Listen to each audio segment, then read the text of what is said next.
So it is my pleasure and an honor for me to introduce Dr. Wael Khoury.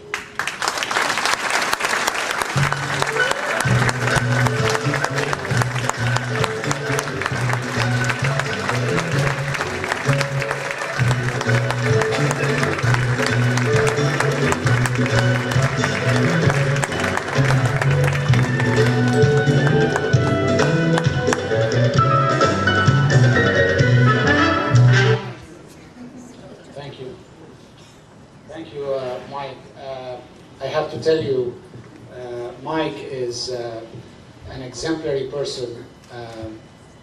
He is behind my ending up in Cleveland and having Cleveland as for a long time.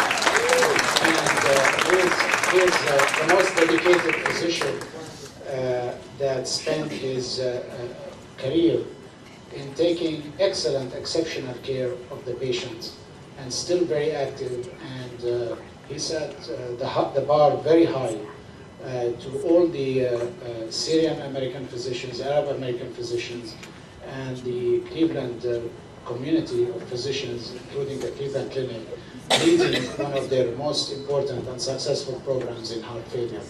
So he's my mentor, and I'm very proud of our relations over the last 30 plus years.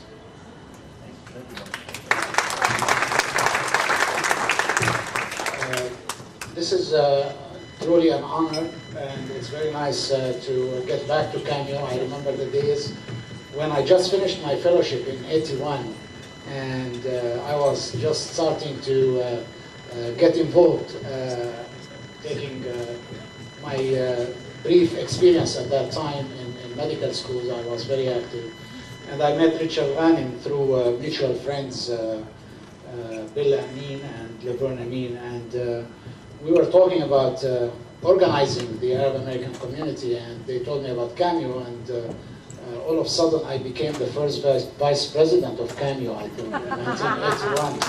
So I told Pierre, please verify this. I don't know how many years I served, probably 2 or 3 years, but it's wonderful. And then we went to Organized Medicine and the Arab American Medical Association, and we did a lot of missions. I'm very proud of those 20 years plus I spent working with the National Arab American Medical Association.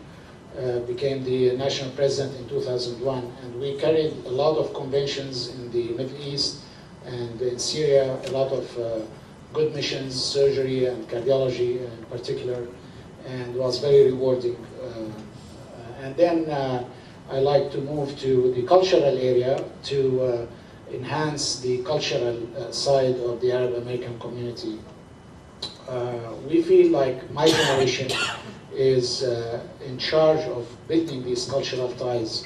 I remember the debate when I came in 1975 about the melting pot. I met a lot of the old Arab American community, some of them are in this room, and they were talking about melting pot. And I'm very glad that the melting pot has gone, and we are into the mosaic and the multicultural society that we live in now. I think the United States is very enriched by the input of the literally hundreds of cultures from around the world that contribute to its success, its advancement, its growth. And I think this is becoming the national trend to celebrate the multicultural facets of the United States. And it's our obligation to extend the bridge between our motherlands and our new land, new homeland, and highlight the positives in both cultures and enrich both of them with our efforts and our dedication. So this is a mission that I see is a critical mission for all of us who came from different lands to the United States, and Mary Rose Oakar is the best example of that. She dedicated her life for public service, and she is still fiercely, very strong advocate of Arab American issues. I spent a few days, 2-3 days with her in Damascus about 5 months ago, And she gave lectures to the people there that they never heard before, telling them how important it is to dedicate, your life to public issues and civic services issues. I want to recognize the role that my father, Saj Khoury, who played really a significant role in our lives as a family, and in the generations of Arabs in the Arab world.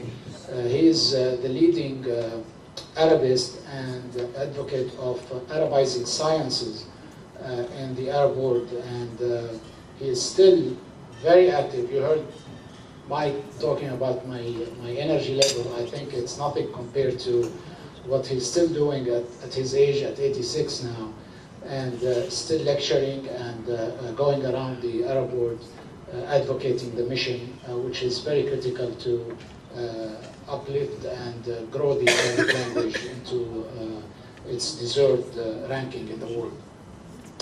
Our area was cradle of civilization. The first alphabet, I think for our American friends here, I just mentioned this. The very first alphabet that came from Ugarit and Byblos were the first alphabet in history, and that's what transformed the human culture at that time. And if you read anything about that subject, you know how important it is to streamline the tongue of people at that time, in the primitive old ages, to make it an understandable communication tool across the globe. And the Syrians and the Phoenicians took it over all over the Mediterranean and spread all over the world. So we have a mission that we build this international understanding and cooperation across our cultures.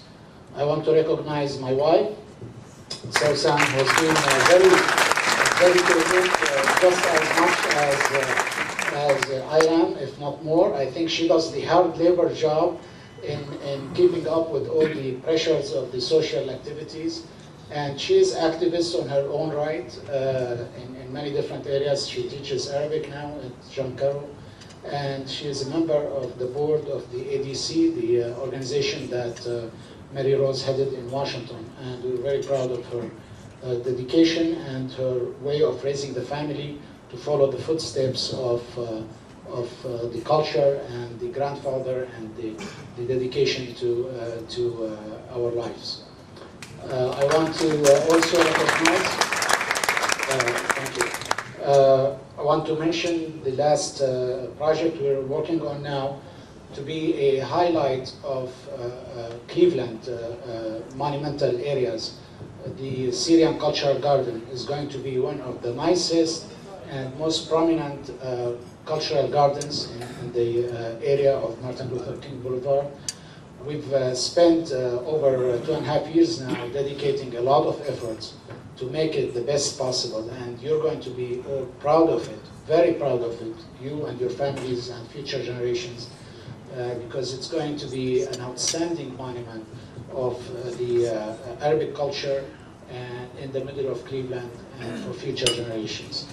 I want to recognize our good colleagues, Dr. Adnan Mourani and Basil Musa, who are on the board. Dr. Mourani heads the board of the Cultural Garden, and we are very happy to tell you we're starting the construction this coming Monday.